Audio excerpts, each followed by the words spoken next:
But we are having a very important person who has been a very important and integral part of this, putting up this exhibition, Avigna Bhattacharya. Just to introduce you, Avigna Bhattacharya is currently involved with the Kiran Nagar Museum of Art, New Delhi, as the curator of exhibition and research. Closely working with the museum's collection, Avigna has contributed to accessible art writing and research. Her curatorial interests include alternative modernist narratives. Avigna Bhattacharya, born in Kolkata, has completed her bachelor's in history of art from Kala Bhavan, Shantiniketan, West Bengal, and masters of art criticism from MS University, Baroda, Gujarat. So welcome Avigna, and welcome once more Ganeshda. Thank you, Uma. That was a very nice introduction. A very good evening to everybody. This is a wonderful opportunity to meet the audience of my hometown and get a chance to converse with Ganesh Halui, whose practice is very well known for its liberated color fields, vast landscapes, and lines with a soul. A life rich with the experience of migration and travels, which inspired corporeal and noetic shifts in his practice. But before we plunge into the color fields, I would like to share how I got a chance to view his works mindfully and in depth, and also get a different perspective. It was in 2018, and an exhibition titled Over the Edge, Crossing the Line, 5 Artists from Bengal, curated by Rubina Karude, Director and Chief Curator KNMA. It was the first time I got to see his work at the Kiran Nagar Museum of Art in the Noida space. This exhibition actually was a survey on the inclinations of the 5 modern masters, namely Ganesh Pine, Meera Mukherjee, Somnath Dhor, Ganesh Halui and Jugal Chaudhary, of whom Ganesh Halui's practice remained precursor to the non-figurative explorations, not only in this part of the country, but I would insist that maybe in a pan-Indian scenario. Perhaps his is the sole trajectory that shifted away from the neo-real and ventured into the realm of the spaces where forms, lines, colors are not constricted by borders. Followed by which there have been 2 large-scale exhibitions with his works, one at the CSMBS Mumbai, titled Reciting Land, which included 6 decades, covered 6 decades of his practice. Works from different phases were exhibited. And this, as we see here, Recitations, which is almost like the narrative being continued. It's called Recitations, Rhymes about Land, Water and Sky, curated by Rubina Karude. I would like to show a few visuals. Okay. So, light. Right.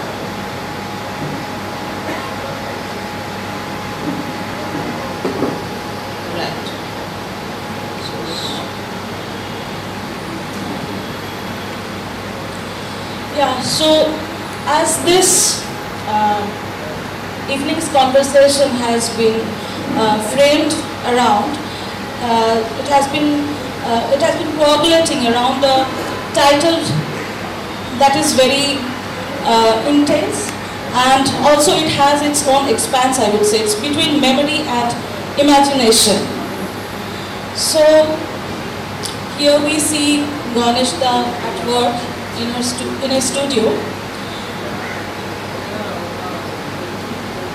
One of his earlier works, where we see At Ajanta Cave. Yes. When I was there. When you were at Ajanta. Yes. And is this something that you had you were working on as a conservation project back then? Yeah, yes. Okay. So I would give a little bit of short introduction, and then Ganeshda can narrate his stories, and we'll have a wonderful evening around that. Ganesh Halluy's artistic passage began with mindful observations. When he was very young, from the unique character of foliage to the growth of plants as a gravity-defying act, his art does not allow a linear categorizations in terms of genre or content, and cannot be solely comprehended as a landscape or an abstract painting, or for that matter even a narrative figurative effort. Although he has walked all these paths along the 6 decades artistic journey. I would quote Ganeshda when he had written at one point, "As a little child of 5, I was fascinated by the soil near the riverbed, and the impressions on the sand appealed to me immensely. The slow movement of the boats into the river, and then the journey. I realized the deep connection of nature to my life." Born in Jamalpur in undivided British India in 1936, Ganesh Halluy holds dear to heart memories of growing up next to the Brahmaputra. The poetry of Jasimuddin, the flooded paddy fields, and the play of sun and shadow swaying through the golden blade of grass. This is a juncture within a stream of thought. It is here where memory disguises itself as imagination, and imagination appears more real than the haptic. A life rich with the experience of migration and travels inspired corporeal and noetic shifts in his practice.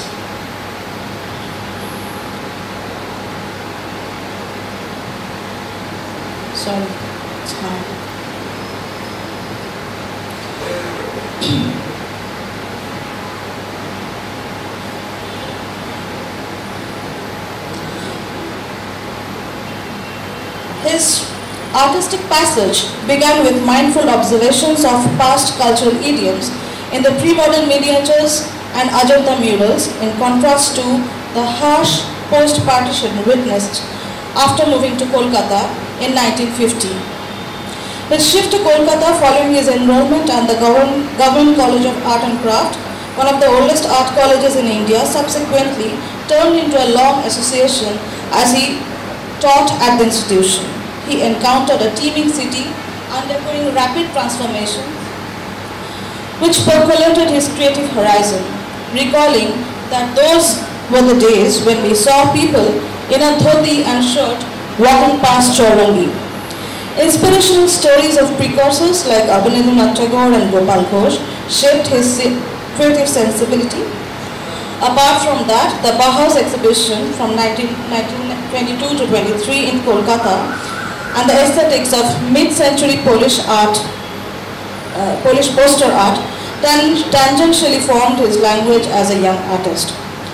Modern Bengali literature from the 1950s were also a driving source of inspiration, but I would leave that to Ganeshda to begin his stories when it all began during his childhood at Jamalpur, when he would go scout the paddy fields, sometimes cross the river on a boat to the other side, and how all of that experiences that started as early as a 7 or 8-year-old kid that gradually changed, transformed and morphed into a highly evolved language, a pictorial language that has gained the finesse of pigments, colors and hues. Apart from that, the way lines create meanings which in our day-to-day daily observation we would often miss out on. I would insist that I switch this conversation into a bilingual one. We will speak partly in Bangla so that it is easier for both of us, and I assume that most of you over here understand Bangla. Those of you who do not, I will translate those parts. তো গণেশ দা, আমরা একটু ছোট করে শুরুর কথাটা শুরুর দিকে বলি। এই যে অজন্তার কাজগুলি আমরা এখানে দেখছি, আপনি আমার স্ক্রিনে দেখতে পাবেন। সরিয়ে দিই।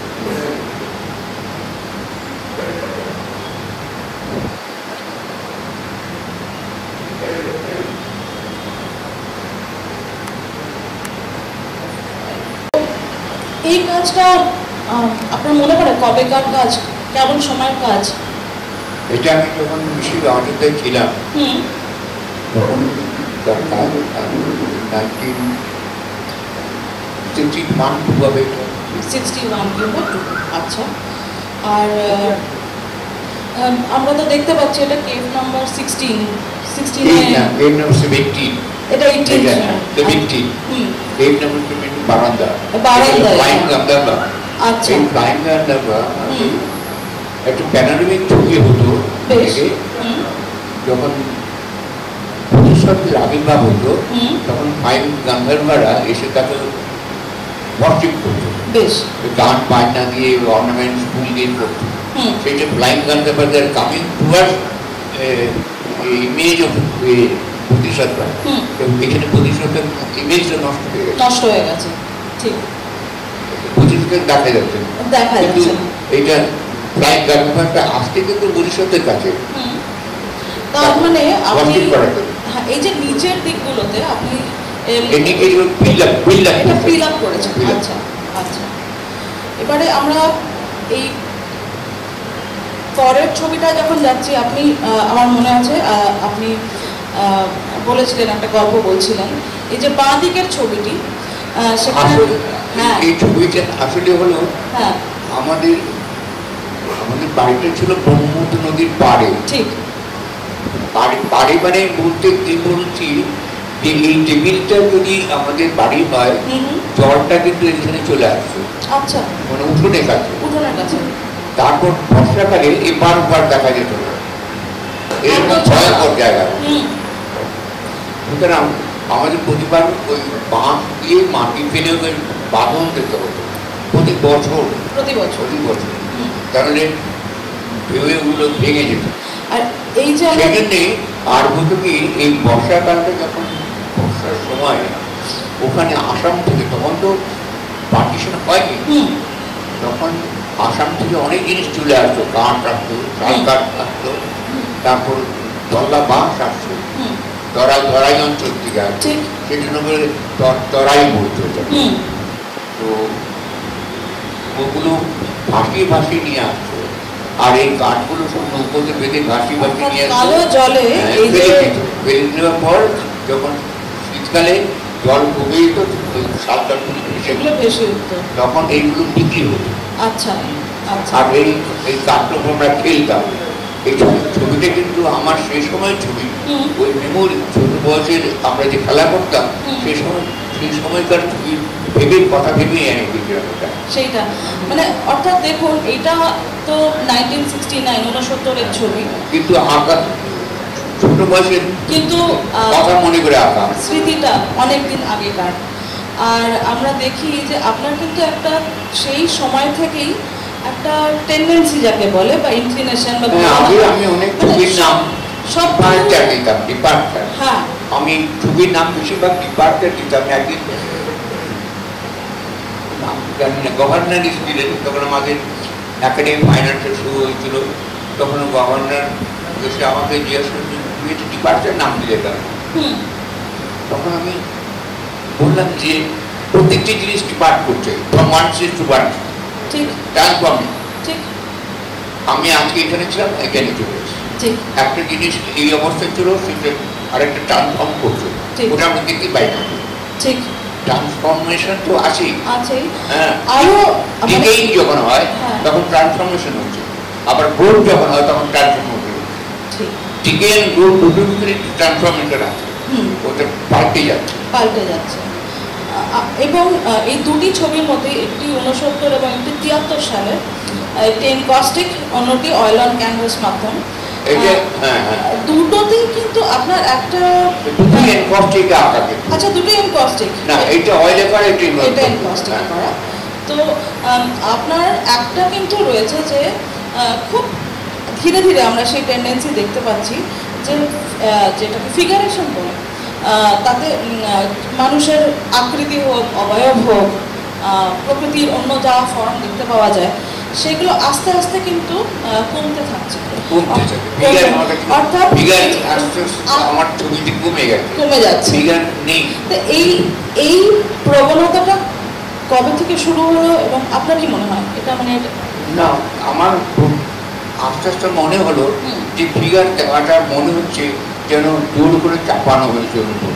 কারণ আমি যে ছবি দেখে যে বা আমি যে ছবিতে আঁকছি, আমি আঁকি তার উপরে, একজন দেখছে সে আছে, কারণ সে ও পাঠ হয়ে যাচ্ছে ছবি। পাঠ না হলে ছবি ভালো লাগবেও না, যতক্ষণ না পাঠ হচ্ছে, মানে একটা লাইফের সঙ্গে সম্পর্কে আসছে। সুতরাং কোনো পাঠ ফিগার আঁকার প্রয়োজন। ঠিক ঠিক। আমরা একটু পরেরটায় যাই। এটিও অজন্তারই, এটি আকার প্রকারের সৌজন্যে ছবিটি পাওয়া গেছে। একটা হচ্ছে মহাজনক, অন্যটি হচ্ছে কনসার্ট অফ পদ্মাপাণি। বুঝুন ফিগার কনসার্ট অফ পদ্মাপাণি, ওই যে ফিগারটা খুব গ্রেসফুল ফিগার। ওখানে কেউ যদি অযোধ্যা যান তাহলে এত বিউটিফুল ফিগার যে কি বলবো। আর এটা হলো মহাজনক জাতক বলে একটা কাহিনী আছে। জাতক কাহিনী আপনার জানা আছে কিনা জানি না। জাতক কাহিনী মানে হলো বুদ্ধির জীবন, তাকে অনেকবার জন্ম নিতে হয়েছিল। তিনি প্রতিটি জন্মে ভালো কাজ করেছিলেন, মানুষের হিতার্থে কাজ করেছিলেন, সেই জন্য তার জন্ম আরেকটা ভালো জন্ম হয়। এইভাবে করতে করতে যে জন্মের কাহিনীগুলো সেটাকে জাতক কাহিনী বলা হয়। আর তার শেষ জন্ম হয়েছিল বিষন্দর জাতক। সেই জন্য বিষন্দর জাতক, যেরকম আমরা রামায়ণ মহাভারত পাঠ করি, বৌদ্ধরা এই জাতক কাহিনী পাঠ করে এবং এই বিষন্দর জাতকের পরেই তিনি বিষন্দর হয়ে রাজা হয়ে জন্মেছিলেন। তার পরেই কিন্তু সিদ্ধার্থ হয়ে জন্মান। এই সিদ্ধার্থ হয়ে জন্মাবার জন্যই তখন এই বিষন্দর জাতকে বৌদ্ধরা খুব পবিত্র জাতক মনে করে, সেজন্য পাঠ করে। যার ভিতরে আমি এখন বলে দিই যে অনেকেই জানেন না যে তার ভিতরে একটা যুযুক বলে একটা ব্রাহ্মণের কাহিনী আছে। সেই যুযুক বাচ্চাদের ধরে খুব কষ্ট দিয়েছিল।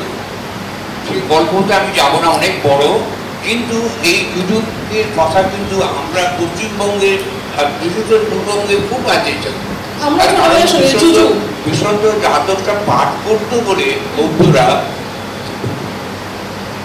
আমরা জানি পূর্ববঙ্গে কিন্তু বেশিরভাগ বৌদ্ধ ছিল, তারা ওই বিষণ্ড জাতক পাঠ করতো বলে ওই যুযুকের যে কাহিনী আছে সেটা যুযুকে একটা ভীষণ হৃদয় ছিল।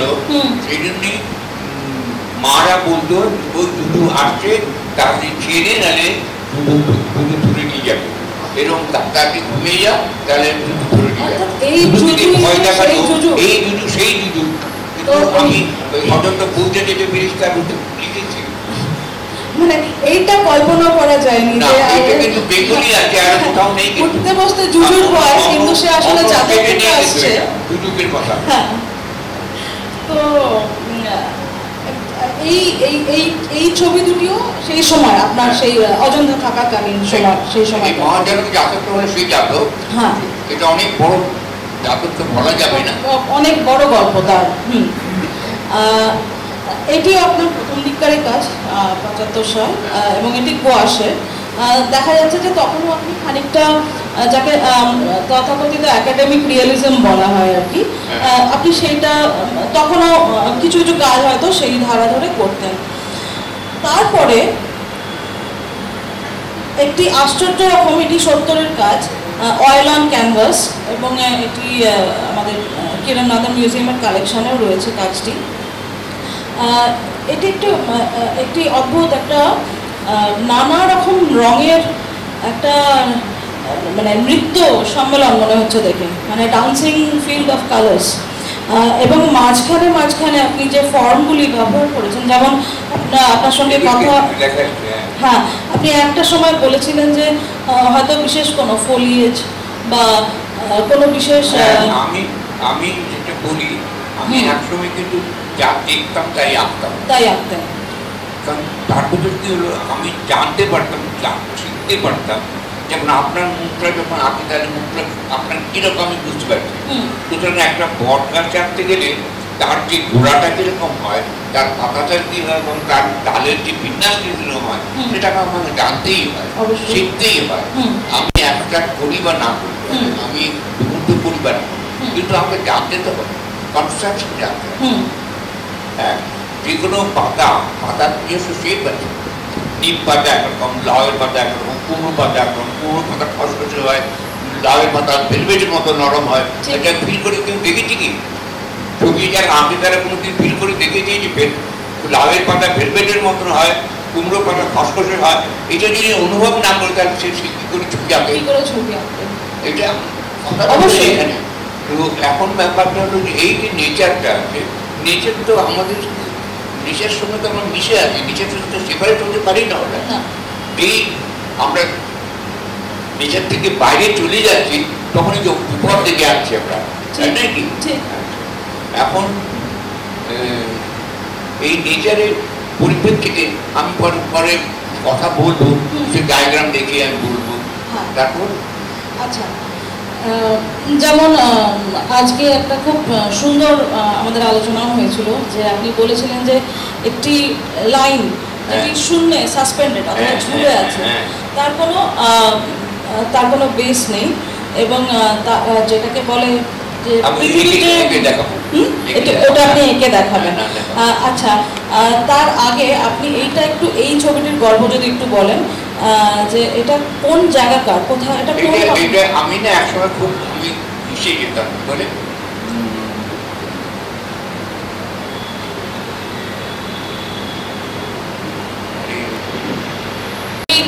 আমাদের যেটা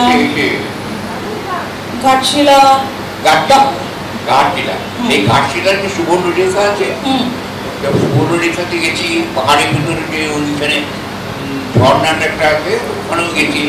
তো ঘাটশিলার ছবি আমি অনেক এঁকেছি সুবর্ণ রেখা থেকে। তো কারণ হচ্ছে কি, ঘাটশিলার ভিতরে যে ওই সুবর্ণ রেখা নদীটা আছে, শীতকালে শুকিয়ে যায়, পাথরগুলো চাইগুলো ভেসে ওঠে, মাঝে মাঝে জল থাকে, লোকেরা অনেক সময় হেঁটেও যেতে পারে, এরকম আবার অনেক জায়গায় গর্তও থাকে। আর বর্ষাকালে একটু যখন জল হয়, উপর থেকে নৌকো আসে, নৌকোগুলো যেখানে জল আছে সেখান দিয়ে ঘুরে ঘুরে আসে। তো ওই যে যাতায়াত করতো লোকেরা, এক হচ্ছে সেইটি, আর আরেক হচ্ছে যে এখানে প্রচুর এই মাঝে মাঝে শুকনো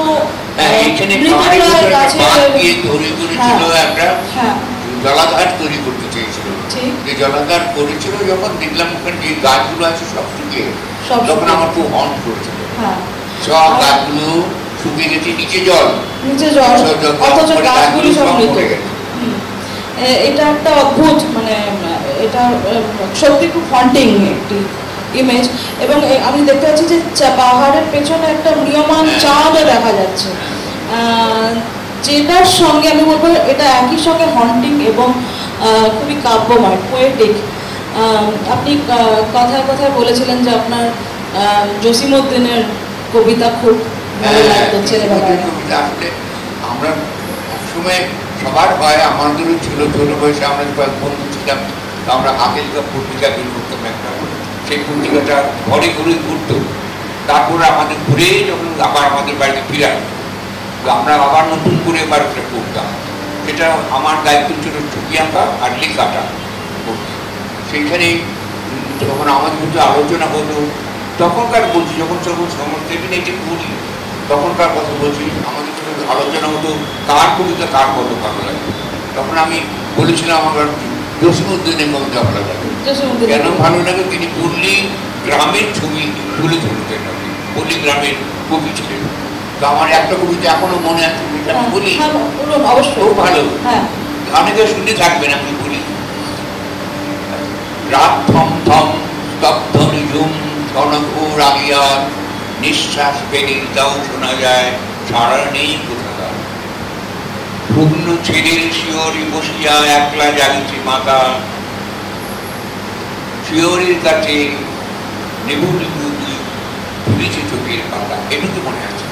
হ্যাঁ, এত ভালো কবিতার সুর, এত পল্লীগ্রামের জসীমউদ্দিনের কবিতা এখন আমার মনে হয়।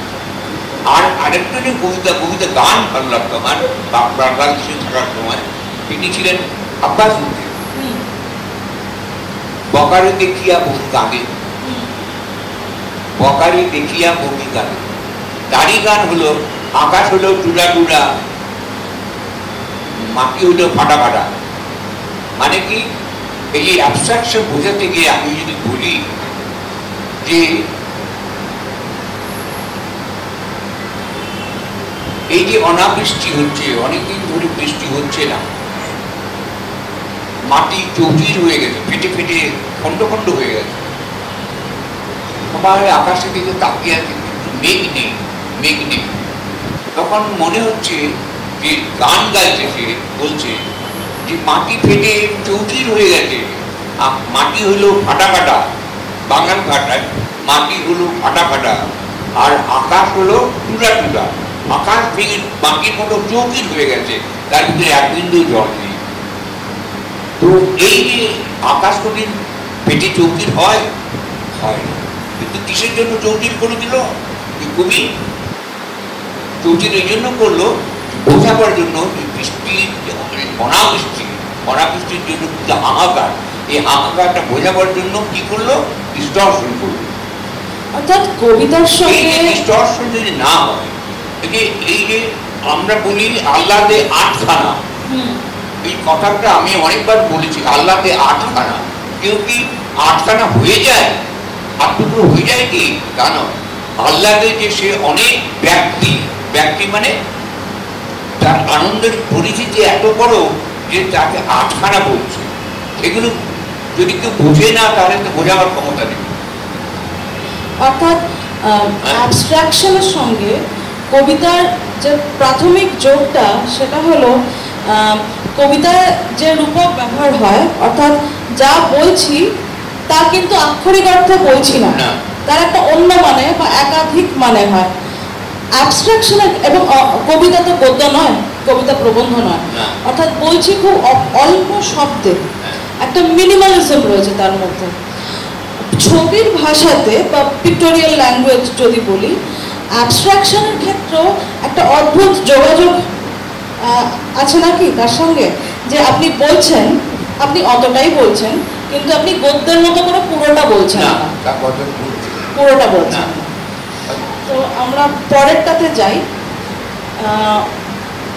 এটি একটু পরের দিককার কাজ, 95-এর, এবং হঠাৎ করে আমার ব্যক্তিগতভাবে এটা দেখে মনে হয় আমাদের যে এখানকার কাকুরে লাল মাটি এবং তার সাথে যে চড়াই উতরাই নানা রকমের ল্যান্ড ফরমেশন, এবার এই ল্যান্ড, যেটা আমরা জমির কথা বলি, জমি মানে তো অনেক রকম মানে হয়, শুধু যেটা কর্পোরিয়াল বা ফিজিক্যাল জমি তা নয়, মানব জমিন হয়, মানুষের মনন হয়। তো আপনার এই যে বিস্তৃত কালার ফিল্ড, অর্থাৎ আপনি অনেকখানি মানে এক রকমের রং অনেকটা জায়গা ধরে ছড়িয়ে দেন, তারপরে গিয়ে আপনি অল্প একটু কিছু দিয়ে সেটাকে ভাঙেন। এইটার শুরুটা কোথায়, এটার সূত্রপাত কোথায়? সবুজ যদি একটা বড় ক্যানভাস থাকে, সবুজ রং থাকে, তাহলে সেটা নিশ্চয়ই একটা কিছু তার অর্থ আছে। সবুজ যদি থাকে, কিরকম সবুজ আছে তার উপর অনেক কিছু নির্ভর করে। তো ক্যানভাস জুড়ে আছে, আর কিছু নেই। হ্যাঁ, ক্যানভাস জুড়ে যদি গ্রিনটা ভাগ হয়ে যায়, তার মাঝখান কিছু জায়গা হয়, সেই জায়গা দিয়ে সাইকেল যেতে পারে, হতে পারে। তো সাইকেলে যখন যদি যাবে তখন খুব চাপ থাকবে সাইকেল, কিন্তু যদি সাইকেল না যায়, খালি গ্রিনটা থাকে, তাহলে হবে কি যে একটা আমি দেখাচ্ছি যে গ্রিন, গ্রিন তো হলো অনেকটা জীবনের মতো। হ্যাঁ, তো জীবন গ্রিনে আমরা বেঁচে উঠি, কিন্তু ঠিক। হ্যাঁ, তো গ্রিনটা সাথে আমাদের মনে সব রঙের সঙ্গে সম্পর্কিত, কিন্তু গ্রিনটা যেন সবাই কিন্তু গ্রিন ভালো লাগে, তাই কি গ্রিন লাগে, দেখতে ভালো লাগে, ওটা আমাদের একটা স্বস্তি আনে। কিন্তু প্রতিটি রঙের একটা একটু মানে আছে, মানে রয়েছে।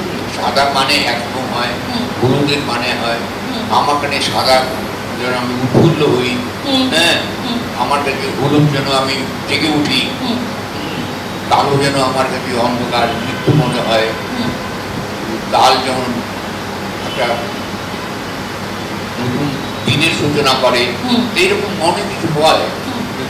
রঙের তো অনেক ব্যাখ্যাও আছে, কিন্তু ব্যাখ্যা তো এখানে আলোচনা করার জায়গা নয়। তো এরকমই এখানে মাটির রং একটু হলদে আছে, নিচে লালটি আছে। আমি তো যেসব জায়গায় ছিলাম পরবর্তীকালে অযোধ্যায়, সেখানে আমরা পূর্ববাংলা থেকে যখন এদিকে আসি, আমরা কিন্তু ক্যাম্পে থাকি। আমাদের রিহেবিলিট করেছিল বিহারে। বিহারে যখন নিয়ে যায়, তখন যে ট্রেনটা যেত তাকে বলতো রিফিউজি ট্রেন। সেটা কোথাও দাঁড়াতো না, কোন কারণে হয়তো দাঁড়াতো, সিগন্যাল না পেলে দাঁড়াতো, তাহলে ঠিক ঠিক চলতো এবং এখানে যাবার পথে ট্রেন দেখতো। তো আমি ওখানে যাওয়ার সময় যখন রাস্তার ধারে লাল মাটি দেখলাম, যখন বীরভূমের ভিতর দিয়ে যায়, তো লাল মাটি দেখে আমার ইচ্ছা লাল মাটি বা লাল হয় নাকি, আমাদের মাটি সব গ্রে হালকা রঙের, লাল মাটি হলুদ মাটি কোনোদিন দেখে, তখন আমার জীবনে খুব দাগ কেটেছে। হ্যাঁ, তো এইটা হলো তার। আর অযোধ্যা যখন গেলাম তখন তো সেখানে অনেক রকম মাটি, পাথর, রং, নানা রকমের এবং আপনি এক জায়গায় বলেছেন যে সব থেকে সুন্দর নাকি অযোধ্যা দেখতে লাগতো যখন বর্ষার সময়, যখন একদম অঝরে বৃষ্টি, অযোধ্যা স্বর্গ। বৃষ্টির কালে কেউ গেছেন কিনা জানি না, আমি অযোধ্যা একটু বর্ণনা আগে পারছি না। বর্ষা একটা ভ্যালি একটা, আপনি কি অযোধ্যায় বাসের থেকে গাড়ি থেকে নামবেন, অযোধ্যা কেউ দেখতে পাবেন না, কোথায় রয়েছে অযোধ্যা কেউ দেখতে পারবেন না। ওইটা এমনভাবে ঘুরে ভ্যালিটা তৈরি হয়েছে, মানে উপর থেকে একটা নদী, ওয়াঘরা নদী পড়ে সেটা ভীষণ খাদ তৈরি করছে এবং ঘুরে চলে এসছে, এবং ঘটনা বিশাল, মানে 10 তলা 15 তলা সমান উঁচু পাহাড়, তার ভিতরে খাদ কেটে চলে এসছে। ওই যে ঘুরে চলে এসছে আর দিয়ে কেউ আছে, কিন্তু আপনি যখন যাবেন তখন কিছুতেই কেউ দেখতে পাবেন না, আপনাকে সিঁড়িতে উপরে উঠতে হবে, তারপর কেউ দেখতে পাবে। যাই হোক, এই বর্ষা এই গ্রীষ্মকালে যদি হয়, গ্রীষ্মকালে প্রতিটি গাছগুলো পাতাগুলো শুকিয়ে গিয়ে শুধু ডাল দেখা যায়, তখন পাহাড়টা মনে হয় কিরকম শুকনো বার্ন মনে হয়। ওই অঞ্চলে পাহাড়গুলো এরকমই হয়, ওই যে বলে শিহাদ্রি পর্বতমালা আছে না, দক্ষিণ, তো এরকম হয়। তো বর্ষা যখন নামে তখন ওই ডালের ভিতর ছোট ছোট সবুজ সবুজ পাতা বা গাছ থাকে, আর সূর্যের আলোটা গ্লিটারিং, চাকচক চাকচক করছে, হলুদ, একটু সবুজ, একটু কাঁচা সবুজ, কাঁচা হলুদ, এরকম রং যেন গ্লিটারিং, গ্লিটারিং। তারপর যত বৃষ্টি নাম পাতাগুলো বড় হচ্ছে, বড় হওয়ার সঙ্গে পাহাড়গুলোও বড় হচ্ছে। গাছ যেই বড় হয়ে গেল, তার পাহাড়টা যেন মনে হলে বড় হয়ে গেছে, আগে ছোট ছিল। আমি এগুলো দেখেছি, পাহাড় যেন বড় হয়ে গেল। তারপর পাহাড়ের কত রং, কত হলো, বৃষ্টি পড়ছে, পাহাড় পাথর ভিজে গিয়ে কালকে হয়ে যাচ্ছে। তারপর ওখানে শিউলি ফুল অনেক গাছ, শিউলি ফুলের, সেই শিউলি ফুল সাদা সাদা শিউলি ফুল এই কালো পাথরগুলো পড়ে থাকবে, যেন মনে স্টার, আকাশের তারা যেন উঠে শিউলি ফুল ছিটে সব জায়গায়, এত ভালো, স্বর্গের মতো মনে হয়। তারপর আস্তে আস্তে আবার গ্রীষ্মকাল আসবে, শীতকাল আসবে, পাতাগুলো পড়তে আরম্ভ করবে, ক্যাডমিয়াম ইয়েলোর মতো হতে আরম্ভ করবে, ব্রাউন হতে, যত রকম ব্রাউন হয় হতে আরম্ভ করবে।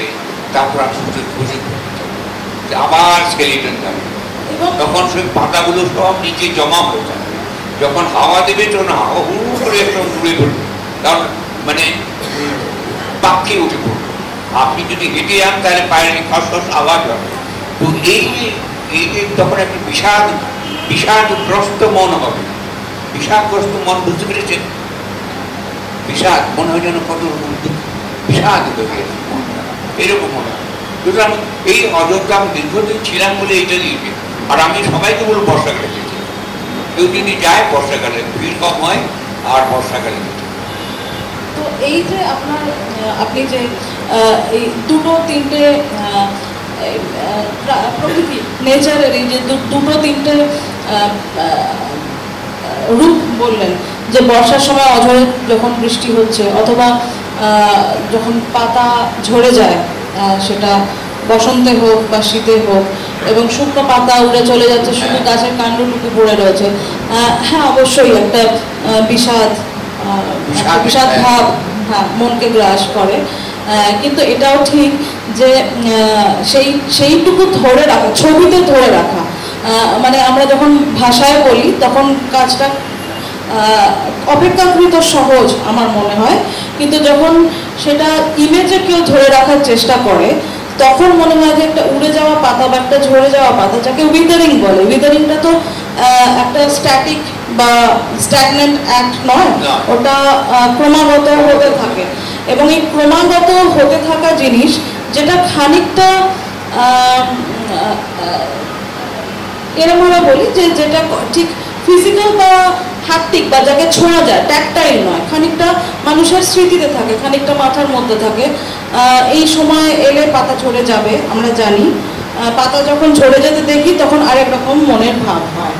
এখন এইটুকুকে মানে রেখা দিয়ে, লাইন দিয়ে, পিগমেন্ট দিয়ে, সেটা যে ধরনেরই পিগমেন্ট হোক, সেটাকে একটা বিশেষ জমিতে তাকে ধরে ফেলা, এইটাই আমার মনে হয় খুব খুব কঠিন একটি কাজ। এবং সেটি আপনি বললেন বলে আজকে আরো রিলেট করতে পারলাম, কিন্তু আপনার ছবি দেখে সেটা বরাবরই আসলে এইগুলো ছবিতে ধরা ঠিক সেভাবে ধরা নয়। দেখুন আমি বলি, আপনি যে বিষ্ণু ধর্মোত্তর আপনি নিশ্চয়ই পড়েছেন, আমাদের চিঠি যেটা আছে তাতে যদি বলা হয়েছে যে যদি সামার ছবি আঁকো, সামার এই যে এখন সামার হয়েছে, কি গরম, হ্যাঁ গরমের দিনের ছবি যদি আঁকো কিভাবে তোমাকে সবাই যদি যারা আর্টিস্ট আছে তাদেরকে বলা হয় গ্রীষ্মকালের ছবি আঁকো, সামারের ছবি আঁকো, কি আঁকো? কিন্তু ওতে লেখা আছে যেটা ভিনেজের পেন্টিং ফলো করেছে, ওই চিঠিগুলো কিন্তু ভিনেজের পেন্টিং ফলো করেছে। যেমন আমি ভিনেজের পেন্টিং দেখেছি, তো ভিনেজের পেন্টিং এর যে ছবি আছে ওটা বলিনি, ওখানে আছে যেমন সামারের এফেক্ট অন আর্থ কি হয় সেটা হলো সামারের এফেক্ট অন আর্থ কি হয় সেটা হলো সামার। তার মানে গাছের পাতাগুলো একটু নুয়ে গেছে, গাছের গাছের ছায়ায় জীবজন্তু শুয়ে আছে, গরু শুয়ে থাকে, ছাগল শুয়ে থাকে, অনেক শুয়ে থাকে, মানুষ প্রতি এক জায়গা থেকে আরেক জায়গায় যায়, সেও শুয়ে থাকে, আমিও শুয়েছি। গ্রীষ্মের মধ্যাহ্ন আমি বলতে পারি, গ্রীষ্মের মধ্যাহ্ন বেলায় শ্রান্ত আমি ঘুমিয়ে পড়েছি, বটের ছায়ায়, শীতল বটের ছায়ায় ঘুমিয়ে পড়েছিলাম, আজও ঘুমাই দোহাই আমার জাগে, এইটুকু ছবি করেছিলাম। তো এই যে বটের ছায়ায় ঘুমিয়ে পড়া, এই গাছটাকে বলা হয় বহিবৃক্ষ। যেহেতু বুদ্ধদেব বহিবৃক্ষে নিজে জ্ঞান পেয়েছিলেন, বহিবৃক্ষ নয়, এটা আগেও ছিল বহিবৃক্ষ। কারণ এই ধানে ছায়া পড়তো বলে দূর দূরান্ত থেকে যারা আসতো ওখানে পড়তো, কোথা থেকে আপনি এসছেন, কোথা থেকে জ্ঞানের বিনিময় হতো, সেই জন্য বোধোদয় হতো। সেই জন্য নাম হলো, গাছটার নাম হলো বহিবৃক্ষ। এটা বুদ্ধের জন্য হয়নি, কিন্তু এটা অলরেডি আগের থেকে বহিবৃক্ষর নাম ছিল। এটা অপূর্ব, জ্ঞানের বিনিময় বলে বহিবৃক্ষ। হ্যাঁ, আর যেটা যেমন আরেকটা জিনিস বলছেন কল্পতরু, ঠিক। কল্পতরু যখন ঋষিরা এসেছিল, যখন মানুষরা গুহায় বাস করতো, জীবন ধারণ করাটা ভীষণ কঠিন, শিকার করে কেটে হতো, থাকার জায়গা ছিল, ন্যাচারাল কেভে থাকতো, যেসব জায়গায় শিকারে ছবিয়ে গেছে, সেই সময় ওরা জঙ্গল গাছটা মেয়েটিকে ভয়ঙ্কর মনে করতো বিভীষিকা। তারপর যখন চাষবাস আরম্ভ করলো, আবিষ্কার করলো, তখন চাষবাস যখন আরম্ভ করলো, তখন গাছটার কিন্তু দেখলো যে এটা ভীষণ উপকারী, তখন এটাকে কি করলো, সিম্বলাইজ করলো। আপনি ইন্ডিয়ান মিউজিয়ামে যখন ঢুকবেন, এন্ট্রেন্সের সামনে গোল আকারে কল্পতরু আছে, নাম তার নাম হলো কল্পতরু। এই কল্পতরু তারা কি করলো, তারা বানিয়েছে, কিন্তু কনসেপ্ট তাদের কল্পতরু বানালো। এই কল্পতরু হলো গাছ, এমনই জিনিস, গাছ গাছালি মানে জঙ্গল এমন জিনিস যেটা আমরা এখন কেটে ফেলছি, সেটা যা চাইবেন তাই পাওয়া যায় কল্পতরু মানে। তার ভিতরে গহনা আছে, কাপড় আছে, খাবার আছে, সব আছে। এই জন্যই দেখবেন, আপনার দেখেছেন কিনা, ইন্ডিয়ান মিউজিয়ামে যখন ঢুকবেন, সামনে রয়েছে গোল আকারে পাথরের একটা গোল, সেটা হলো নাম হলো কল্পতরু। কল্পতরু ভীষণ দেখবেন মাইনুটলি, তার ভিতর কাপড় আছে, গহনা আছে, খাবার আছে, সব কিছুর জন্য গাছের ভিতর থেকে আসে, দাম হয়ে গেল কল্পতরু। অর্থাৎ মানুষের যা কিছু ডিজায়ার, যা কিছু চায়, সব কিছু আছে, সব কিছু তখন জেনে গেল। তখন আর গাছ জঙ্গল বিভীষিকা নয়, আগে ছিল বিভীষিকা। তখন আর যখন সেই গাছের থেকেই সবকিছু মানুষ পেতে শুরু করেছে, তখন আর বিভীষিকা না, তখন সেই গাছ বড় আপনজন আসলে। তো এটি বেনারসের মণিকর্ণিকা ঘাট। হ্যাঁ, এইটা আমার ছবিটা আমি এঁকেছিলাম মণিকর্ণিকা ঘাট করে, বিশেষ করে নৌকো করে উঠে এই মণিকর্ণিকা ঘাট দেখেছিলাম। তো আমাদের খুব ভালো লেগেছিল এই ছবিটা। মণিকর্ণিকা যখন ডেড বডিগুলো পরপর ডেড বডি নিয়ে আসে, ওগুলো মাথাটা গঙ্গার জলে শুকিয়ে রাখে কিছুক্ষণ, যাতে গঙ্গার জল স্পর্শ করে, আর ওইভাবে রাখে, তারপর নিয়ে যায় দাহ করার জন্য। এবং এই যে মানে এখানে পরিষ্কার করে যে ঘাটের সিঁড়িগুলির খানিকটা অবয়, কিন্তু হ্যাঁ, কিন্তু মানে যদি এটুকু আমরা বাকি অংশটুকু করতে নাও পারতাম মণিকর্ণিকা ঘাট, তাহলেও এটুকু কল্পনা করতে পারতাম। মানে সেইটাই হচ্ছে আমাদের যেখানে ইমাজিনেশন, রিদম এবং আমাদের মেমোরি একসঙ্গে কাজ করে, সেটা হচ্ছে যে যেটার সঙ্গে সাদৃশ্য খুঁজে পাই আমরা, সেইটুকু মিলিয়ে নিজে, আচ্ছা এইটুকু বোধহয় তাহলে জল, বাকিটুকু ঘাটের সিঁড়ি, আর অন্য হলো হচ্ছে আমাদের বাকি শহরের অংশ। কিন্তু আসলে কি হয়, সব কিছু দেখিয়ে দিলে না, কিছু রাখতে হয়, দর্শকের উপর ছেড়ে দিতে হয়, সেই কল্পনা করে নেয়, কল্পনা করে নেয়। যদি দর্শকের উপর না ছাড়ে না পেন, তাহলে সে ইনভলভ হয় না, ঠিক সেগুলো ইনভলভ হবে ছবির সঙ্গে। আমার ছবিটা আমি আগে ছবি আঁকতাম, যা দেখতাম তাই আঁকতাম। হ্যাঁ, আমি যা আঁকি তাই, আমি আগে যা দেখতাম তাই আঁকতাম, এখন আঁকি যা তাই তাই দেখেন। চমৎকার, চমৎকার। এবং আপনি আরেকটাও খুব সুন্দর উপমা দিয়েছিলেন, যে আমরা যখন প্রকৃতির দিকে তাকাই, প্রকৃতিতে কোনো ফ্রেম নেই, কিন্তু ফ্রেম অর্থাৎ কোনো জিনিসকে একটা বিশেষ, সেটা 3টে বাহু হতে পারে, 4টে বাহু হতে পারে, বেঁধে ফেলা একটা দেয়ালে অজন্তা ছবি, অনেক কাহিনী আছে, অনেক কাহিনী রয়েছে, অনেক নাটক কাহিনী আছে, ঠিক কোথাও ফ্রেমে ভাগ করা নেই, না ফ্রেম নেই। এবং আপনার ছবিতেও দেখি, আপনার ছবি কিন্তু বাঁধা নয়, অর্থাৎ অবশ্যই যদি ক্যানভাসটি চতুষ্কোণ হয় তাহলে সেটা তার একটা আকার ধারণ করবে, কিন্তু আপনি আপনার তরফ থেকে কিন্তু কখনো সেটিকে কোনো ফ্রেম দিয়ে কখনো আটকে ফেলেননি বা লিমিট করেন না আপনি। এবং এই ক্ষেত্রেও মনের মধ্যে দেখা যায় না। আপনি জানলা দিয়ে বাইরেটা দেখেন, জানলা তো ফ্রেম, ঠিক, তখন আর ফ্রেমের কথা মনে পড়বে, বাইরেটা। আবার এটাও হয়, কেউ যদি দুরকম ভাবে দেখা হয়, এক হচ্ছে যিনি ঘরের ভেতরে বসে, তিনি জানলার গড়াতগুলোও দেখতে পাবেন, আবার তার বাইরের প্রকৃতিও দেখতে পাবেন, আবার কেউ কেউ রয়েছেন যারা বরাত দেখতেই পাবেন না, তারা শুধু প্রকৃতিটুকুই দেখতে পাবেন।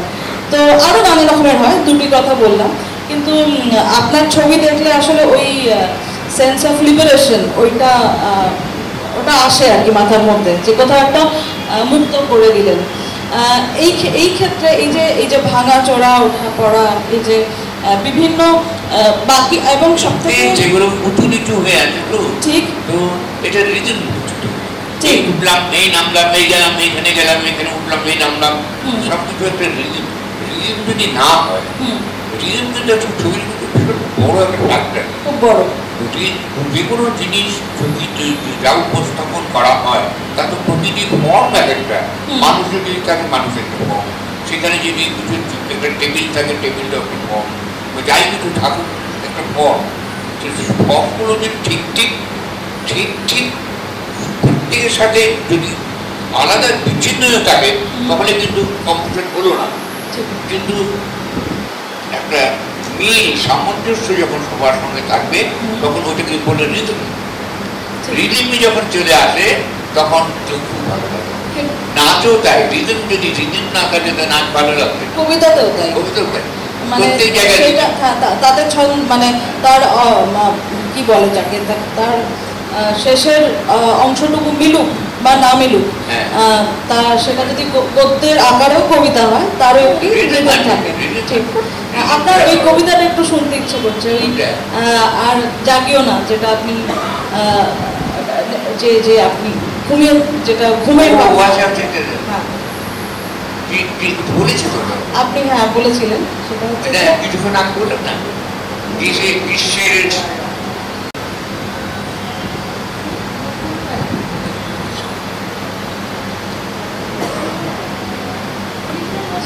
আমরা গ্রীষ্মের মধ্যাহ্ন বেলায়, হ্যাঁ গ্রীষ্মের মধ্যাহ্ন বেলায় শ্রান্ত আমি বটের ছায় ঘুমিয়ে পড়েছিলাম, এখনো ঘুমাই দোহাই জাগিও না, দোহাই জাগিও না। অর্থাৎ এই যে এখনো ঘুমাই, এখনো দোহাই আমায় জাগিও না, দোহাই আমায় জাগিও না, অর্থাৎ এই যে স্লাম্বার, স্লাম্বার এইটি একটি স্টেট যেটি যখন ঘুমোচ্ছি তার থেকেও বেশ খানিকটা এক্সটেন্ডেড, অর্থাৎ স্লাম্বারের স্মৃতি মেমোরিও রয়েছে, এবং সেখান থেকে আপনি কিছুই থাকে না। ঠিক, মানুষের স্মৃতি না থাকলে মানুষ কি, সিভিলাইজেশনই বা কি, সভ্যতাই বা কি। ঠিক, আমরা পরেরটাতে যাই। এইটি আমার খুব প্রিয় একটি কাজ, এবং একটু আমরা আবার ফিরে যাব, আমরা এই স্মৃতির নানা রকম যাকে বলে মণিকোঠায় আগে পিছে ঘুরে ফিরে নানা রকম একটু গল্প তৈরি করার চেষ্টা করছি।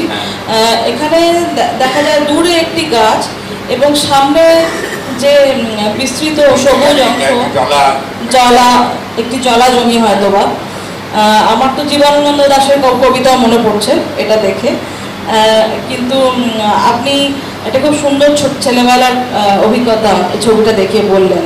আমার তো আসলে আমি তো একা একা ঘুরে বেড়াতাম সত্যি, যাকে বলে না ডান পিঠের ছেলে, কিন্তু ডান পিঠের ছিলাম না, বাড়িতে আমাকে কিছু বকতো না, কিন্তু আমি কিন্তু সত্যি সত্যি আমি ওই আমাদের শহর থেকে ছিল, মানে শহর বলতে যেমন সাপ্লিমেন্টারি গ্রাম, একটা রাস্তা চলে গেছে তারপরে কিন্তু গ্রামের আমাদের বাড়ির পিছনটাই দোকানের সামনে ছিল, যে তার পিছনে সেকশন বাচ্চা নিয়ে ধরে নিয়ে গেছে, মানুষের বাচ্চা নিয়ে এইরকম ঘটনা করতো। তো ওইসব জায়গায় জলা ছিল না, খুব ধান চাষ করতো যখন বর্ষাকালে, ধান চাষ করতো আউসের থেকে জল জমে যেত, আউশ ধানে জল বেশি লাগে, ওইসব জায়গা আমরা ঘুরে ফিরেছি, জলে দাঁড়িয়ে মাছ ধরেছি, টোপ ধরেছে, পায়ের আমরা হ্যাঁ ওগুলো ছিলাম। সবচেয়ে বড় হচ্ছে আমি মাছ ধরার এত ইচ্ছে, কোন মাছ খাচ্ছে আমি বলে দিতে পারবো এখন। এটা একটা থাকে না ফাতনা যে থাকে, ফাতনা কিছু নড়ে, ফাতনাতে কি মাছ ধরেছে আমি বলে দিই। পুঁটি মাছ কিভাবে খায়, সরপুটি কিরকম খায়, ট্যাংরা কিরকম ভাবে খায়, গুলশা কিরকম খায়, গুলশা মানে বড় ট্যাংরা। আপনি এত মাছ ধরেছেন, আপনার সেই অভিজ্ঞতা। কই মাছ কিরকম খায়, মাগুর মাছ কিরকম খায়, এবং বাউস মাছ কিরকম খায়, এই মাছগুলি সব ধান জমিতেই ঘটতো। হ্যাঁ, এই মাছগুলি সব ধান জমিতে, যে জল জমে থাকতো ধান জমিতে না, নদীতে। নদীতে হলো বাউস মাছ, বাউস, বড় পুঁটি মাছ, তারপর রুই মাছ আর চিতল মাছ, এসব বেশি হতো নদীতে। আর ট্যাংরা গুছা হতো নদীতে। হ্যাঁ, আর ধানি জমিতে হতো ঠিক মাগুর, কই। আপনার একটি কাজও আমার এই পরিপ্রেক্ষিতে মনে পড়ছে। অনেক ছোট ছোট মাছের আকৃতিতে আপনি, কেউ বা ভাবে কুড়ি উঠছে হয়তো বা আকাশে, আমার কিন্তু মাছই মনে হয়েছিল, কিন্তু তার ব্যাকগ্রাউন্ডটা সম্পূর্ণ তো সাদা, এবং সেখানে আপনি অল্প অল্প, কোনোটা লাল কোনোটা নীল দিয়ে আপনি অল্প ছোট মাছের আকৃতিতে, হ্যাঁ, এবং সে একটি রেখা ধরে চলে যাচ্ছে। এবং এই রেখা নিয়েও আপনি একটি চমৎকার একটি উপমা আপনি দিলেন এবং খুব সুন্দর করে বোঝালেন। সেটি হচ্ছে যে কোনো জঙ্গলি অঞ্চলে, যেখানে জঙ্গল এবং সমতল বা যে কোনো জমি যখন ঘাসে ঢাকা থাকে, তাতে কোনো রেখা থাকে না। রেখা তখনই ফুটে ওঠে যখন সেখান দিয়ে কোনো প্রাণী বা যাতায়াত করতে করতে মাঠের ভিতর যদি সবসময় যাতায়াত করে লোকে, তাহলে সেই মাঠের ঘাট দুবার বসাবে, গজাবে না, জমির মধ্যে দিয়ে পথ হয়ে যাবে। এবং আপনার পিক্টোরিয়াল গ্রাউন্ড বা ছবির যে জমি, তাতেও কিন্তু আমরা রেখার আবির্ভাব ঠিক কতকটা ওইভাবেই দেখি। রেখা করে কি, রেখা করে কি, আমি আজকে এখানে বসে আছি, আমার বাড়ির সামনে থেকে আমি বাড়ি থেকে রওনা দিয়েছি, আগে এইটা আপনার অনেক সময় লাগতো, আমি গাড়ি করে এসছি, গাড়িটা ঘুরে ঘুরে এসছে, যে কোর্ট দিয়ে ঘুরেছে তার পিছনে লাইন টানি, রেখা টেনে যায়, তার নিচে যদি একটা রঙের ডাব্বা ডেকেছিলাম, ঘুরতে ঘুরতে আসতে লাইন হতো, সেই লাইনটা কিন্তু আমাকে এখানে এনেছে, আমি কিন্তু আবার ওই লাইন ধরে গাড়ি নিয়ে যাই। সুতরাং এই লাইনটা হলো design, design will help me to reach my destination. Design করে কি ডেস্টিনেশনে পৌঁছতে সাহায্য করে। ডিজাইন মানে নয় যে ডিজাইন, আপনি ডিজাইনটা, ডিজাইন এই যে পাড়ের ডিজাইন হয়, শাড়ির পাড়ের ডিজাইন, যখন দোকানে আপনি যান তখন পাড়ের পাড়টা কেন করা হয়, প্রথম কথা হলো সুতোগুলো যাতে বেরিয়ে না, যাতে পাড়টা করা হয়, এই জন্যই যেন শাড়িটা চলতে ফিরে না, যাতে মোটা করা হয়, তাই তো। এসেন্সিয়াল কাজটা হলো তার যাতে ছিঁড়ে না যায়, সেই জন্য ওই পাড়টা মোটা করা হয়। কিন্তু পাড়টা কিন্তু তখন ডিজাইন করে যায়, যে প্রয়োজনীয়তাকে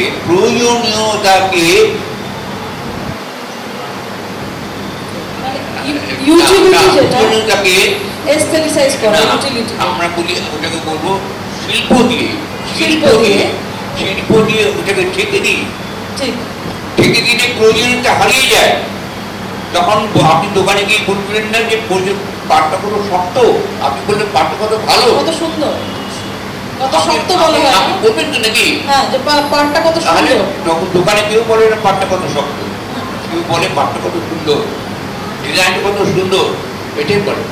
আমরা করি কি, যখন কোনো জিনিস আমরা বানাই, মানুষ তেমনই যে জিনিস প্রয়োজন তাকে আমরা শিল্পের দ্বারা করি কি, এমন করি যে সে তার, আপনি যদি একটা পাত্র বানান জল আনার জন্য, কুয়োর থেকে জল নিয়ে আসবেন, নদী থেকে জল নিয়ে আসবেন, সেই পাত্রটা নিয়ে আসছেন, পাত্র বলবে যে আমি ছাড়া তোমার গতি নেই। পাত্র যদি বলে আমি বাংলা বলতে বুঝতে পেরেছি যে জানি না, পাত্র যদি বলে আমার ছাড়া তোমার গতি নেই, আমি আছি বলে দরকার তুমি আনতে পারছো, তখন মানুষ কি করলো, তখন করলো কি শিল্পের দ্বারা তাকে আবৃত করলো, শিল্পের দ্বারা আবৃত করলো, তখন সে প্রয়োজনীয়তা শিল্পের আড়ালে চলে গেল, বাড়ির মতো প্রয়োজনীয়তা হারিয়ে গেল, তখন পিস অফ আর্ট হয়ে গেল।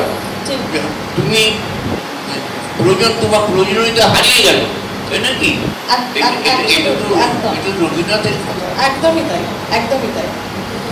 এবং আমরা আরেকটু এই সেই রেখার কথাতেই এই ছবিটিতে যা দেখতে পাচ্ছি যে ওই যে রেখার কথা আপনি বললেন যে যখন এক পয়েন্ট থেকে বা এক জায়গা থেকে আরেক জায়গায় সেটা যে কোনো ধরনেরই মুভমেন্ট বা ট্রান্সফরমেশন যখন হয় তখন দেখা যায় যে একটা ফর্ম আছে, এক নম্বর খোলা জায়গা আছে, এদিকে খোলা জায়গা আছে, ওই জায়গাটা হচ্ছে। দ্বিতীয়ত হচ্ছে যে যখন যে কোনো ধরনের মুভমেন্ট সেটা তো রেখা দিয়ে জোড়া হয় না, সেটা আমাদের ধারণা যে আমরা সোজা রাস্তায় যাচ্ছি কিংবা কোনো সার্কুলার রোড ধরে যাচ্ছি, যদি তাকে কোনো ফিজিক্যাল রেখা বা লাইন দিয়ে জোড়া যেত তাহলে হয়তো দেখা যেত যে গোটা পৃথিবীতেই মানে কি চমৎকার আঁকিমুখি নেটওয়ার্কে ভরে গেছে।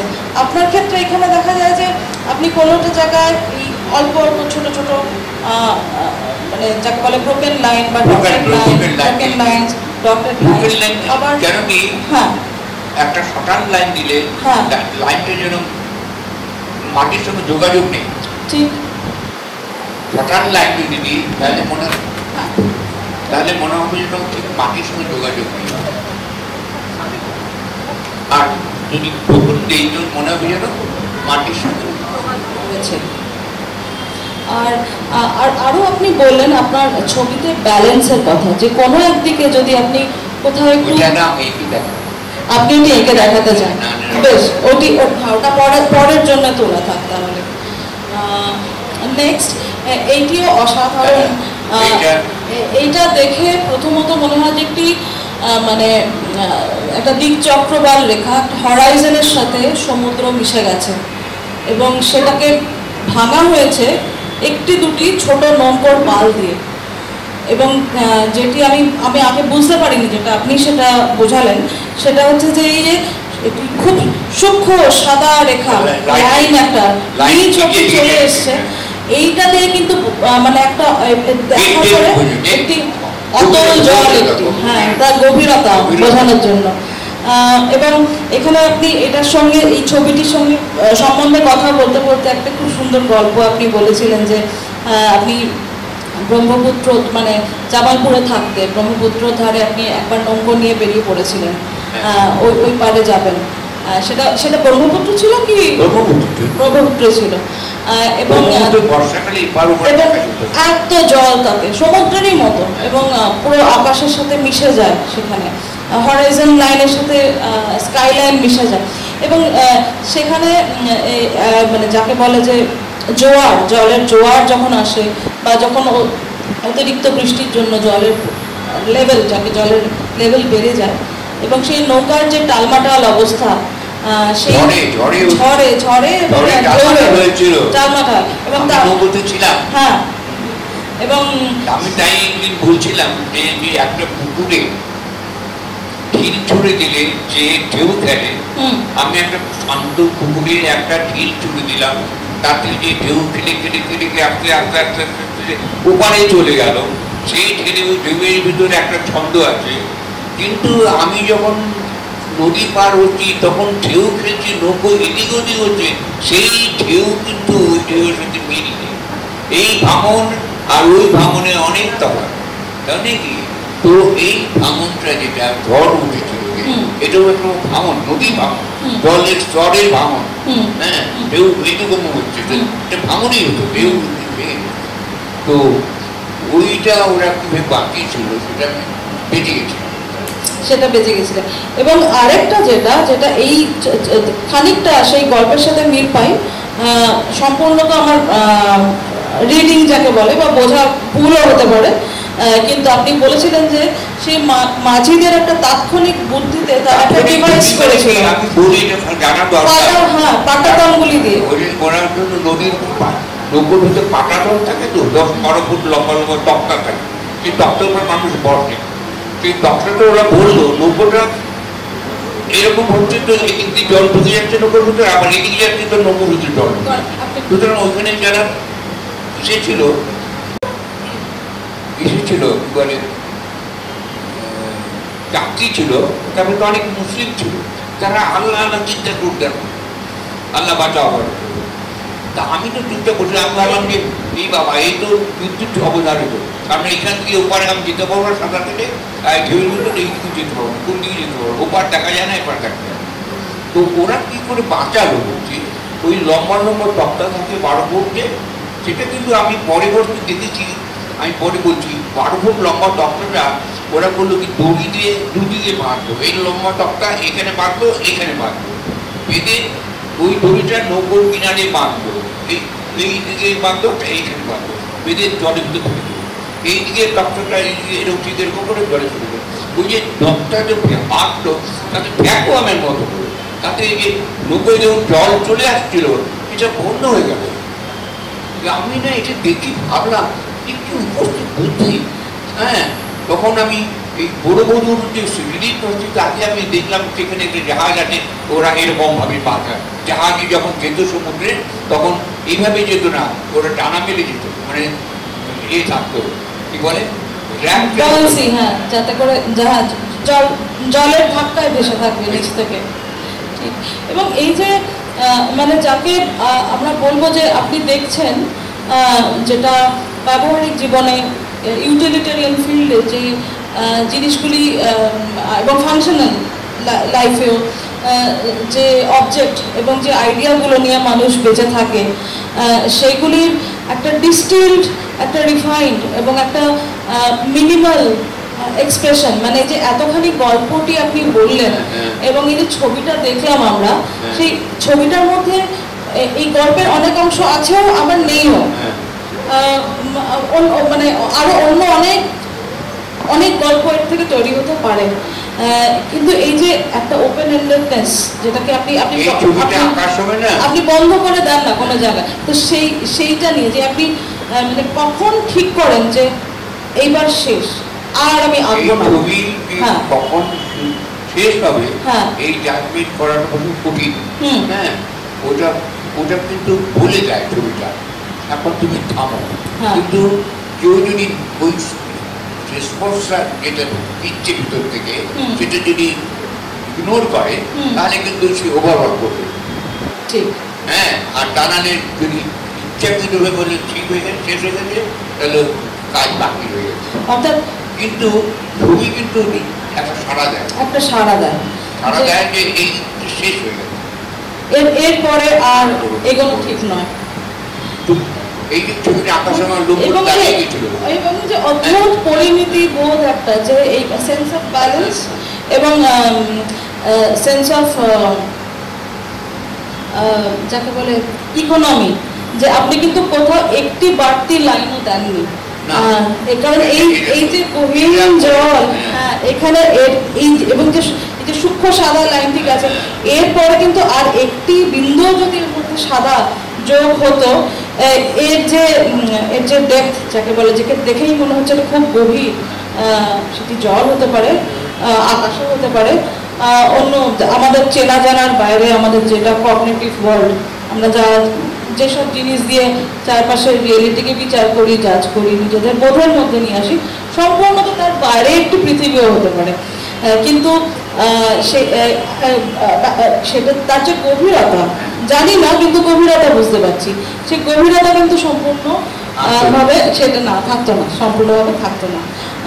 আমরা পরের ছবিটাও একবার দেখবো, এবং এইটিও দেখে মানে আপনি যে ওই মৃত গাছের কথা বলেছিলেন, ঘাটশিলায় পাহাড়ের কথা বলেছিলেন, তারায় ঘেরা রাত, তাও মনে হতে পারে, এই যে অসংখ্য ছোট ছোট বিন্দু বিন্দু, কিন্তু আশ্চর্যজনকভাবে এখানে কিন্তু চারিদিকে আপনি একটি বর্ডারও ব্যবহার করেছেন, তাতে কোনো অসুবিধা নেই, চমৎকার দেখতে লাগছে, কিন্তু যদি তারও পেছনে কোনো গল্প থাকে, এবং এটি এঁকেছিলেন আপনি 2016 সালে ওয়াশ অন বোর্ড মিডিয়ামে, এবং এটা নিয়ে যদি আপনি কিছু বলতে চান। জমির বিভাজন বিভাজন হয়েছে, সেটা এটা আসলে রিদিমিক হয়েছে কিনা তবে যখনও কোনো জিনিস আমি একটা ফর্ম চিনি না, একটা সাদা কাগজের উপর একটা আমার কলমের রং কালি পড়ে গেল তো একটা সাদা কাগজের উপর আমার ফাউন্টেনের কালিটা পড়ে গেল, পড়ে একটা দাগ পড়লো, আপনার বইটা বাক্য করলে তো বইটা আমার দাগ পড়ে গেল, কিন্তু দাগটা যেটা পড়লো সেটা এক্সিস্ট করছে, সে বলছে আমি আছি, কিন্তু তখন তো আপনি ডিনাই করতে পারছেন না যে ও আছে, যে আপনি না করতে পারছেন, ও তো উপস্থিত। উপস্থিত যখন থাকে তাকে অস্বীকার করা যায় না। আমি যখনই একটা লাইন টানি, টাকা টানি বা সুজা টানি, যখনই আসছে সে এক্সিস্ট করছে, তাকে কি করে অস্বীকার করা যাবে? সেটা যদি ছন্দময় হয় তাহলে ভালো লাগবে, নাহলে ভালো লাগবে নাহলে ভালো লাগবে না। এবং এই কাজটিতে অপূর্ব ছন্দ আমরা দেখতে পাই যে এখানে এই সিঁড়ির ধাপের মতো উঠে গেছে, অন্যদিকে মানে বাঁ দিকের অংশতে একটি সেটা একটি রাস্তাও হতে পারে, যেটি তার দুই দিকে নানা রকমের তাদের স্ট্রাকচার, আর্কিটেকটনিক্স, আবার হতে পারে একটি গাছও। অর্থাৎ এখানে মানে গল্পটা এটা আপনি একটা প্লেফুল এবং এবং এটা করেছেন। এবং জরুরি নয় যে সব ছবিরই পুরো অর্থ থাকতে হবে, তাহলে আনন্দটা কোথায় রইল? সব জিনিস নিয়ে যদি আমরা এখন বিশাল তত্ত্ব খাড়া করি, তারও দরকার নেই আসলে। তো প্লেফুলনেস অত্যন্ত জরুরি।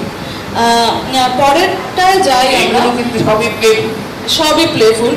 ফর্ম, এই ফর্ম, এই ফর্মটা রয়েছে, এই ফর্মটা রয়েছে, এই ফর্মটা রয়েছে, দেখতে ভালো লাগছে, দেখতে ভালো লাগছে একদম। এটা কি জানি না, কিন্তু এই ফর্মের সাথে কোথাও কোনো জিনিস সাদৃশ্য আছে, কিন্তু অনেক ফুলের সাদৃশ্য থাকতে পারে,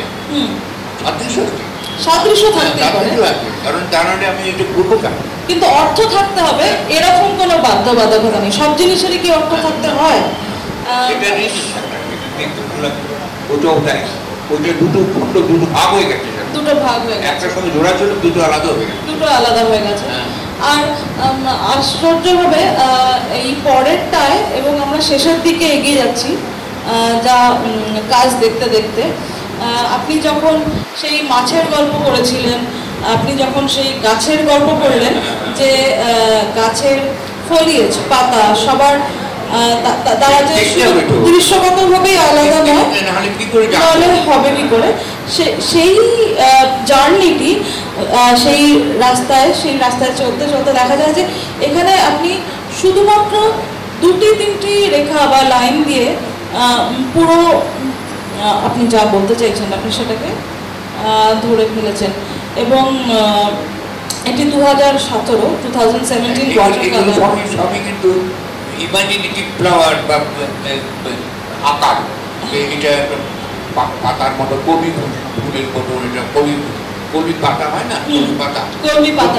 কলমি শাকের পাতা, এটা একটা জলজ গাছ, সে ধোঁয়া বেরিয়েছে, ওদিক দিয়ে একটা সুন্দর মতো নেমে আসছে, তারপর কাঠ রয়েছে এইখানে। অর্থাৎ এইখানে এসে আমরা একটা সব জলজ গাছ, একটা পিনাকল, একটা অদ্ভুত, একটা যাকে ক্রেসেন্ডো বলতে পারি, দেখতে পাই। সেখানে হচ্ছে আপনার ইমাজিনেশন এবং মেমোরি, কোথাও একটা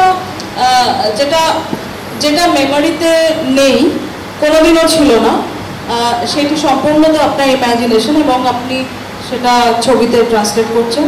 আবার কখনো কখনো দেখা যাচ্ছে কোনো জায়গায়, যেমন একটি দুটি জায়গায় হয়তো চিনতে পারছি, মানে যাকে আমরা আইডেন্টিফাই করা বলি আর কি, চিনতে পারছি যে অমুক গাছের পাতা, অমুক ফলিয়েজ, কিন্তু আবার ঠিক নয়ও, সেটা নয়ও বটে।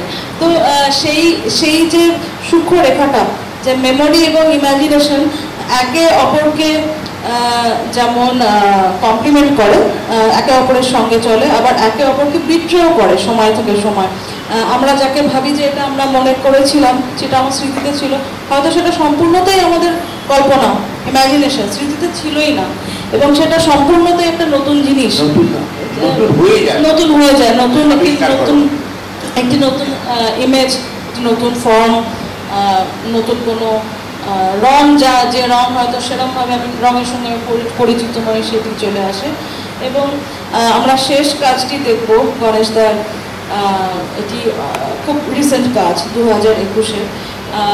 এটির মধ্যে রেখা বলুন, ফর্ম বলুন, খুবই কম, খুবই অল্প, মানে মিনিমাল হতে হতে আমরা প্রথমে শুরু করেছিলাম অজন্তার আপনার কাজ দিয়ে, আস্তে আস্তে দেখলাম যে সেখান থেকে হিউম্যান ফিগার বা অন্য আমাদের চেনা পরিচিত অবজেক্ট ফর্ম কমতে কমতে শুরু করে এখানে এসে শুধুই কিন্তু সম্পূর্ণত নন অবজেক্টিভ, নন ফিগারাল এবং একটি যাকে আমরা বলবো যে ওপেন,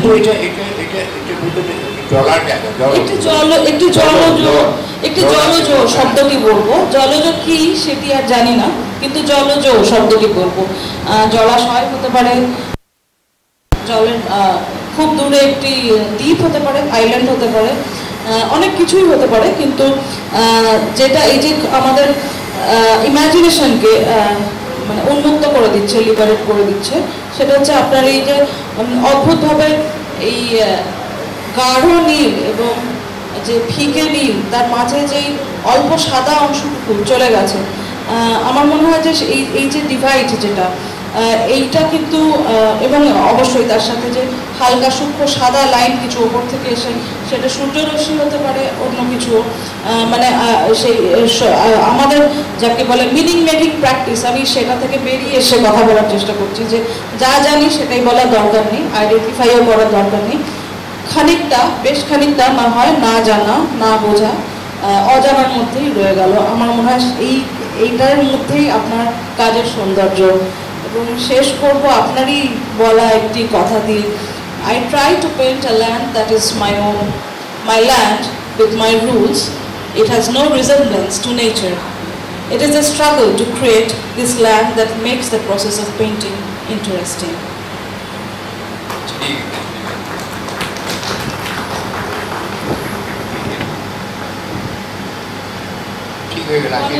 তার যে বিস্তার, তার নানা রকমের যে মানে অর্থ হয় বলেন, সেটা চমৎকার হয়। সেদিন অনেকটা বলেছিলাম, আমি পরিষ্কার করে বোঝাই। হ্যাঁ, তবে আপনার যা ইচ্ছা হয়, একটু ছোট, যা আপনার ইচ্ছা হয়, এটা পাবলিক ডিমান্ড।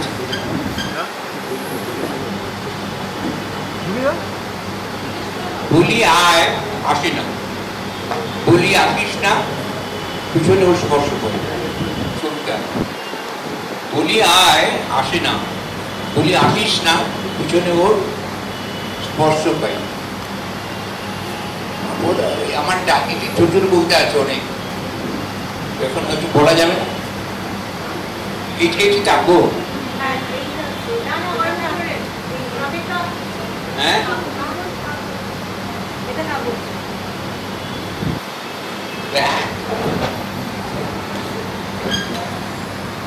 কালো তো কালো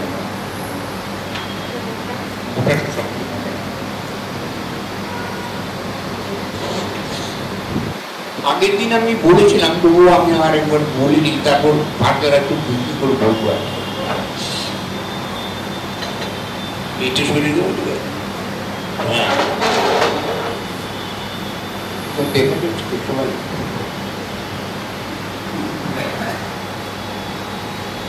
এখানে যদি একটা এরকম রেখা থাকে, এরকম রেখা থাকে, এরকম কালো, তাহলে মনে হয়েছে যে ঝুলন্ত রেখা, এর কোনো বেশ নেই, মনে হয় যেন ম্যাজিক, মানে মাটি ছুঁয়ে আছে, এগুলো করে তুলে দিলাম, ম্যাজিক হয়ে গেল, তা তো নয়। কিন্তু এইটার পরে যদি এইরকম টানি আর এইরকম টানি, তাহলে মনে হবে যেন স্টেবল। আমি জানি মাটি থেকে কাজ করে, আমি মাটির উপর দাঁড়িয়ে আছি, একটা বেশ আছে পৃথিবীটাকে জানো, তাহলে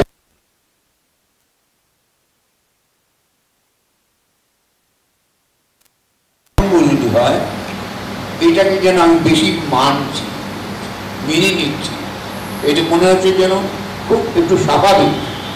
3 নম্বর যদি হয়, 3 নম্বর যদি স্ট্রেট লাইন।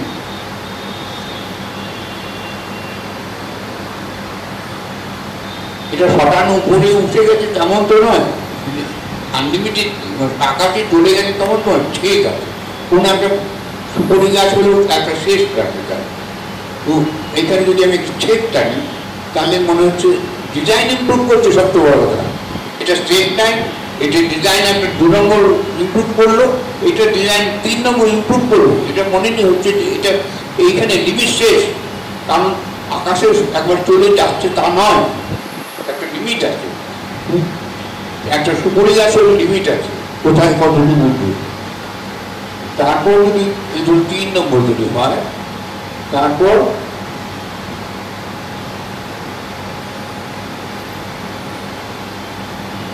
এইটা খালি এইরকম সুপারি গাছের মতো হয়ে যাচ্ছে তা তো নয়, এটা মাঝখান থেকে ঢাল করবে, একটু গাছ এরকম টেনে দিই, দেখছি ডিজাইন ইমপ্রুভ করলো। 1 2 3 4 এরকম ডিজাইন 4 নম্বর ডিজাইন শুরু করলো। তার মানে কি এটা মেনে নিচ্ছে আমি, এটা একটা ডাল দিতে পেরেছি। খালি সুপারি গাছ নেই আমাদের এখানে, তার ভিতরে এরকম একটা ডালও ছড়িয়েছে। আবার 5 নম্বর যদি হয় এরকম,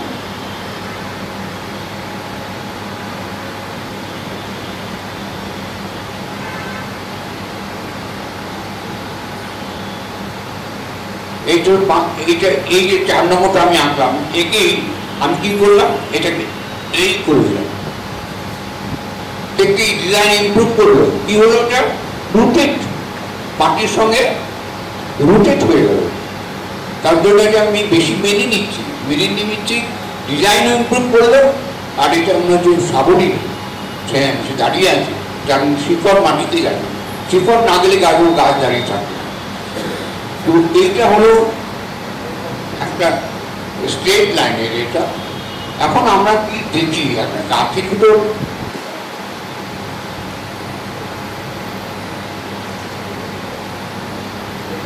ছোট বোর্ড হয়ে গেছে,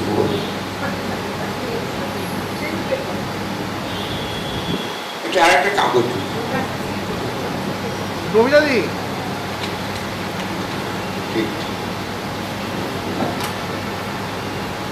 আচ্ছা, আমরা না এই যে নিজের ভিতর কি কি দেখি, খুব সিম্পল ফর্ম। একটা দেখি, যেটা আগে দেখলাম ভার্টিক্যাল লাইন দেখলাম, একটা হরিজন্টাল লাইন, এই বেস যারপর দাঁড়িয়ে এটা দাঁড়ানো, এটা হরিজন্টাল। আর একটা বেঁকেটাকে গাছের ভিতরে কি আছে, একটা গাছ যে ডান দিকে আছে, একটা সোজা আছে, হ্যাঁ, একটা এরকম, এটা বেশ যাতে দাঁড়িয়ে আছে। তারপর এটাই নিয়ে কিন্তু চলতি হয়েছে, চলতি যেটা আছে না, এটা নিয়ে হয়েছে, এটা বাচ্চাদের জন্য করা হয়েছিল। এইটা যে ক্রস লাইন আছে, ক্রস লাইন, একটা গাছের দুটো ক্রস লাইন আছে, দুটো ডান ক্রস করে আছে। এখন আর কি আছে, একটা পিরামিড আছে, অনেক ঢিপির মতো থাকে, ঢিপি, পাহাড়, উঁচু জায়গা, সমান নয়, ওটা ঢিপি, এরকম আছে। কিছু বাড়ি উপর থেকে নিচে ঢালো, দিকে টিপির মতো হয়ে যাবে। বাড়ি ঢালো, চাল ঢালো, যে কোনো জিনিস ঢালো, টিপির মতো হয়ে যাবে। সুতরাং এইটা আমরা দেখি। তারপর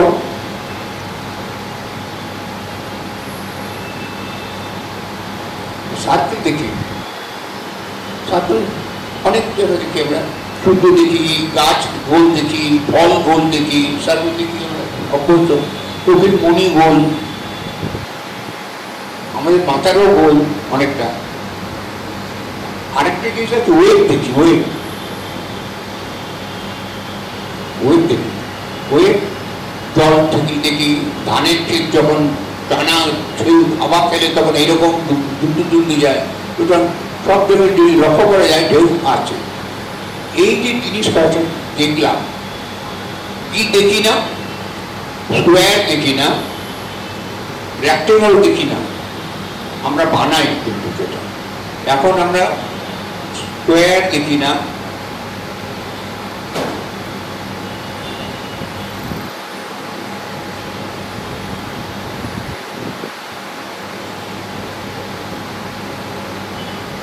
রেক্টেঙ্গলও দেখি না। এইটা দুটো সাধারণত রক ফর্মেশনে হয়, আমাদের সহজে নজরে পড়ে না সেটা, যেটা পাহাড়িয়ে জায়গায় কিছু কিছু রক ফর্মেশন থাকে, তাই জন্য দেখা যায় স্কোয়ার থাকে, টিপিক্যাল ফর্ম থাকে। তখন এই যে জিনিসটা হচ্ছে ন্যাচুরাল, এই ন্যাচুরাল আনন্যাচুরাল, ঠিক আমাদের যে অভ্যস্ত, এটার দিকে অভ্যস্ত করতে।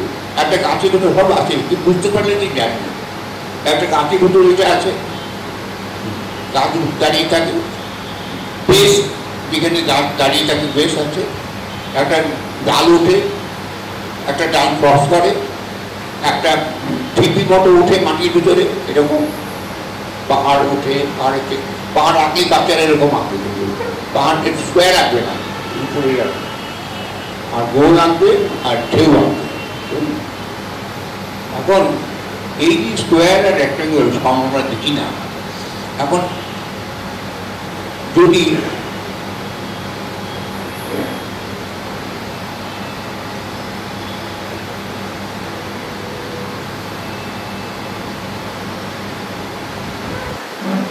এই স্কোয়ারটা ভিতরে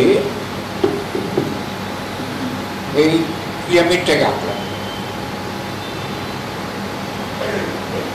এই ঢেউটাকে আঁকলাম,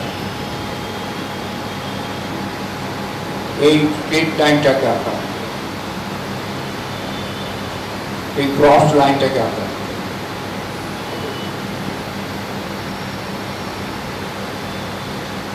সার্কেলটাকে আঁকলাম, আর এই এই ব্যাখ্যা লাইনটা আছে এরকম করি। এটা নদী, পার, জল, পাহাড়, সূর্য, গাছ। যে কোনো লোককে, আপনি সাধারণ লোককে জিজ্ঞাসা করুন, এটা বলবে একটা সূর্য, পাহাড় আর গাছ, ল্যান্ডস্কেপ বলবে, কেউ বলবে না। আমি কিন্তু একে সাধারণ বাড়িতে কাজ করে তাদের বলেছিলাম এটা কি বলতো, সূর্য, পাহাড়, গাছ, ল্যান্ডস্কেপ হয়ে যাচ্ছে। যে জিনিসটা এইখান থেকে এসে ল্যান্ডস্কেপ হয়ে যাচ্ছে, কিন্তু তো এইগুলো কিন্তু আসলে আমরা দেখি, দেখতে শিখতে কিন্তু অনেক কিছু দেখা যায়, না দেখলে কিন্তু কিছুই লাগে। তো এইটা হলো এই। আরেকটা জিনিস হলো যে ছবি দেখতে খুব প্রয়োজন। আমি যদি একটা স্কোয়ার করি, আমি তো এখানে ব্ল্যাকবোর্ড থাকলে খুব ভালো হয়।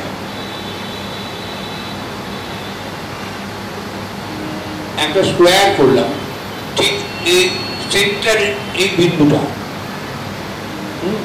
এইখানে একটা গোল করলাম,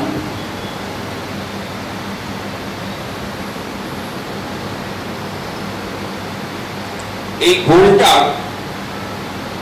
এই কোণা থেকে যতখানি স্পেস, এই কোণা থেকে যতখানি স্পেস, এই কোণা থেকে যতখানি স্পেস, এইখান থেকে যত স্পেস সমান, চারিদিকে সমান স্পেস। সমান স্পেসে কি করছে, সমান স্পেস এই চারটাকে এক জায়গায় ছেড়ে রেখে দিয়েছে, স্ট্যাগনেট করে দিয়েছে।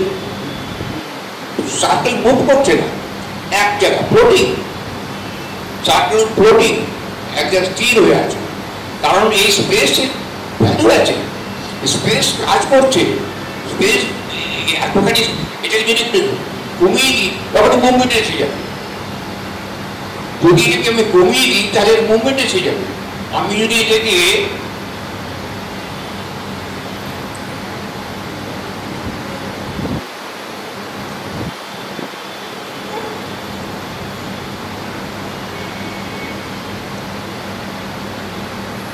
এটি করে মুভমেন্ট এসে যাবে, মনে হচ্ছে এদিকে চলে যাচ্ছে। এটা তো স্থির ফ্লোটিং, এটা হবে ফ্লোটিং, এটা হয়ে ডেপ্থের ভিতরে আছে, ডেপ্থ এই ইনসাইড আছে, এর ফ্লোটিং নয়। আর মুভমেন্ট আছে, এর মুভমেন্ট স্টিরি হয়ে আছে, তাই নয় কি? তো এটা এটা কি সেটাকে মনে হচ্ছে না স্টিল হয়েছে? কারণ এই স্পেসের একটা ভ্যালু আছে। স্পেস চারিদিকে একই রকম স্পেস কি করতে এক জায়গায় স্থির করে রাখছে লোকটাকে, এই অবজেক্টটাকে, সাবজেক্টটাকে। যখনই এটাকে সরিয়ে দিচ্ছে তখন সে মুভমেন্ট শুরু হয়ে যায়। এখন এইটা তো এইখানে আছে, ছুঁই নেই এরকম অবস্থা, একটা কনফিউশন তৈরি হচ্ছে। মানে এইটা বর্তমানে ছুঁয়ে আছে, তো মনে হচ্ছে যেন হয় বাবা বেরো নয় যাও। হ্যাঁ, তখন যদি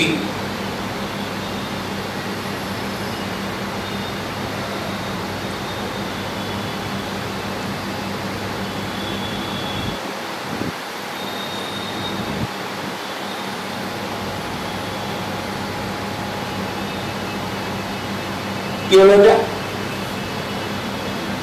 গভীর, সে ডুবে গেল, সাইডে বড় হয়ে গেল, মুভমেন্ট হলো। আমি যে দেখতে পাচ্ছি না, এইটুকু দেখতে পাচ্ছি না, তাতে মনে হচ্ছে গোলটা বড়, দেখতে পারলে ছোট মনে হবে। যা দেখতে পাচ্ছি না সেটাকে ইমাজিনেশনে ভাবছি, সেই জন্য বড় লাগছে। আর কি হলো, মুভমেন্ট এসে গেল, হয় বাইরে যাচ্ছে নয় ভিতরে আসছে, দুটোই হয়েছে। এটা কিন্তু বাদ দেওয়া যায় না। এটা যদি মানে না মানে তাহলে সেটা বলো, এটা হচ্ছে কিনা, রিয়াক্ট করছে কিনা। এটা তো আমি এরকম দেখিনি, এরকমই দেখি। তার আরেকটা জিনিস যে ফ্লোটিং বলে, অবজেক্ট ড্রয়িং করছে ফ্লোটিং, যখনই সেন্টার হবে সেটা ফ্লোট করবে এবং স্ট্যাগনেট মানে স্টিল হয়ে যাবে। স্টিল মানে এই যে স্পেস ঠেলছে কে, এই স্পেস ঠেলছে কে, এই ঠেলছে এই স্পেস ঠেলছে, এই ঠেলছে এই স্পেস ঠেলছে মানে সে এক জায়গা স্থির, ফ্লোটিং। এটা যে টেকনিক করে বেঁচে আছে। আর এইটা হলো মুভমেন্ট, আর এটা হচ্ছে দেখতে পাচ্ছি। সুতরাং এইগুলো তো অস্বীকার যায়। তো এরকম অনেক জিনিস আছে। সুতরাং এই ছবি দেখতে লাগে রাখে আর থাক।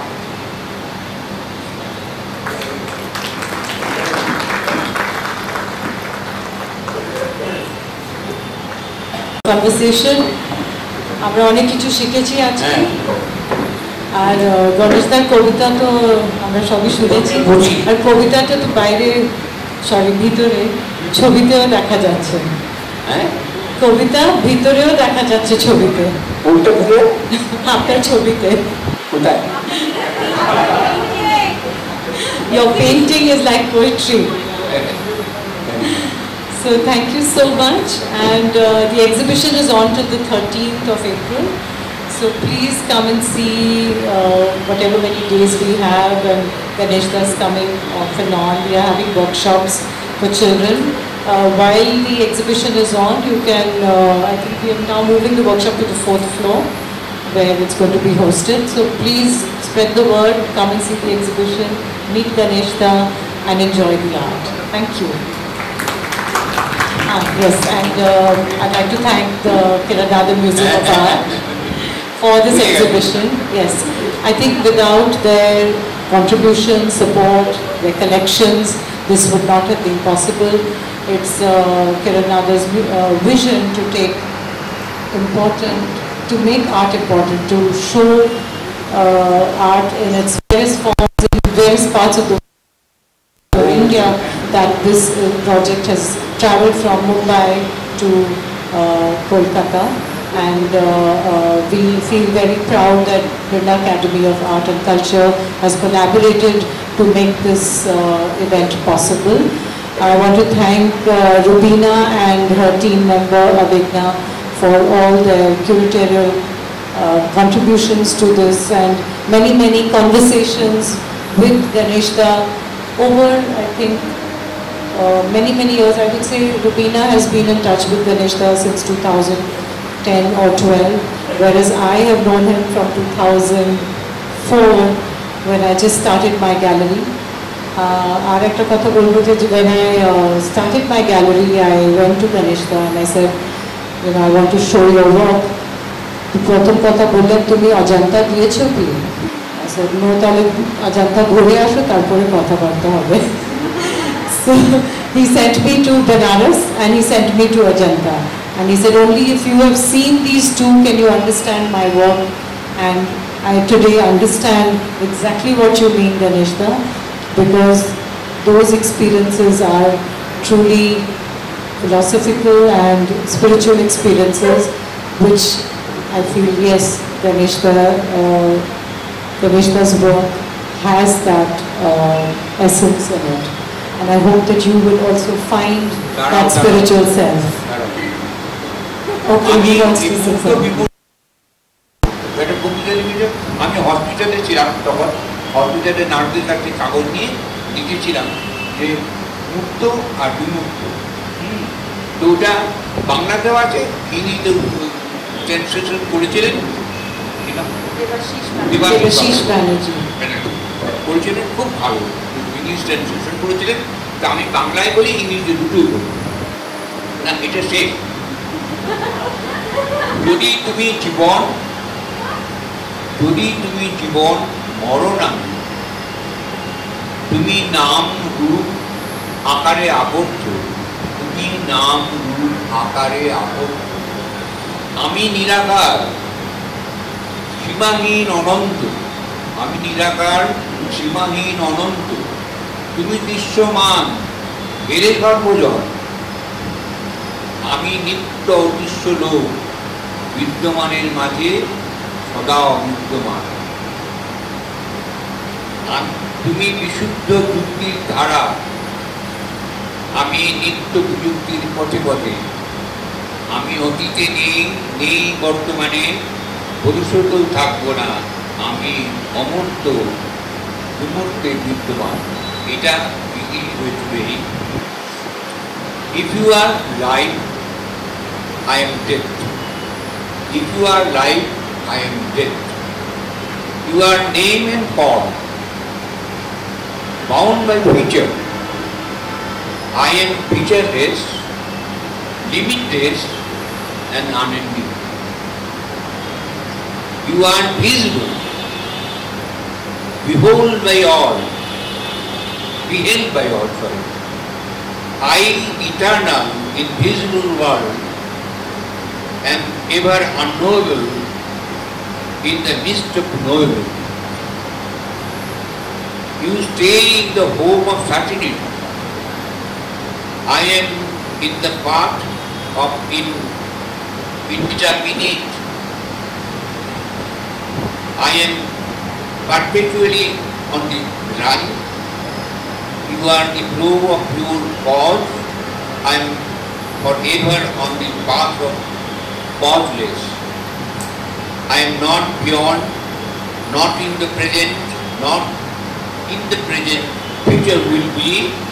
I am formless in the form bound. I take form. Thank you. There's nothing like hearing the poetry from the poet himself. So Debashish Banerjee has written the book Sense and Sensation. He's a very well-known writer and also the great-grandson of Abanindranath Tagore. And I think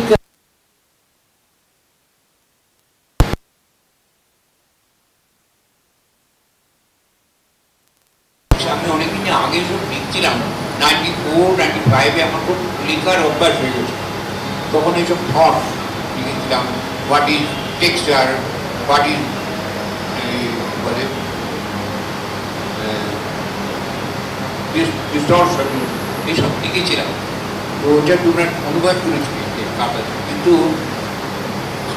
আমি কি ভুলে গেলাম। talking about distortion that you used to write. না, আমি ছবির সঙ্গে লিখেছিলাম। ছবি হলো কথা কথা কলসি যদি ভরে যায়, ভরে গিয়ে যে জলটা এক্সেস উপরে উঠে পড়ে, সেটা হলো শিল্প। শিল্পে ঘাটতির স্থান নেই, শিল্পে ঘাটতির কোনো স্থান নেই। কথাটা মানে শিল্পে মানে কলসি ভরে গেলে যেটা উঠছে জল পড়ে, সেটা হলো শিল্প। শিল্প ঘাটতি মানে কলসি ভরেনি, তারপর শিল্প হয় না। পড়ে গেলে উঠে জল তৈরি করে তবেই শিল্প। क्या बात है, दारुण। ওভারফ্লো। Thank you. आज के आरो ओवरफ्लो, आज के आरो ओवरफ्लो হবে না। आज के ओवरफ्लो আবার ভিতরে কি দেখবো আমরা। Thank you so much for being such a wonderful audience. I would like to thank Akar Prakar and for being like a pillar while we were putting up the show and giving us both moral support, being present physically, without whom this exhibition would not have been possible. And it is great to share the fruit of a successful exhibition.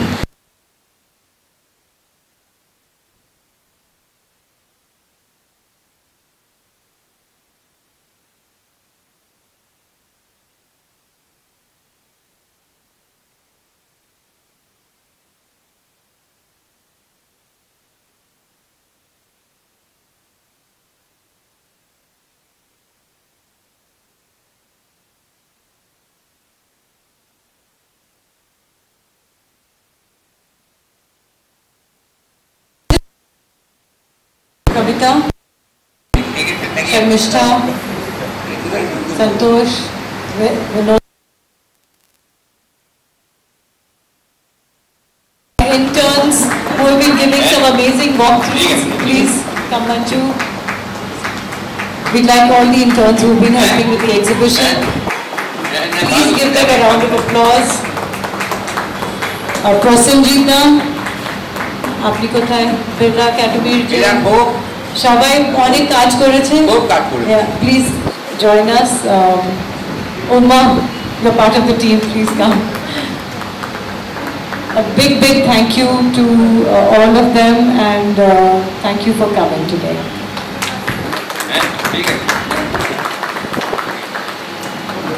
Our speech.